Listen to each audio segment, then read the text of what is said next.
அஸ்ஸலாமு அலைக்கும் அன்பானவர்களே.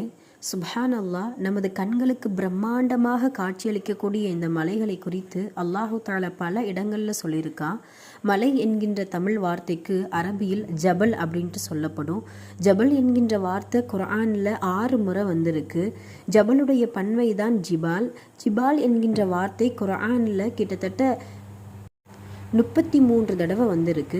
சுப்ஹானல்லாஹ், இவ்வளவு இடங்களை இந்த மலைகளை குறித்து அல்லாஹு தாலா சொல்வதற்கான பல காரணங்கள் உண்டு. இந்த மலைகள் அல்லாஹுடைய அத்தாட்சிகளிலும் ஒன்று. இந்த மலைகளை குறித்து அல்லாஹ் சிந்திக்க சொல்லியிருக்கான். வ இலல் ஜிபாலி கைஃப நுஸிபத், மலைகள் எப்படி நாட்டப்பட்டிருக்கிறது என்று அவர்கள் பார்க்கவில்லையா என்று சொல்லி அல்லாஹு தாலா இந்த மலைகளை குறித்து நம்மளை சிந்திக்க சொல்லியிருக்கான்.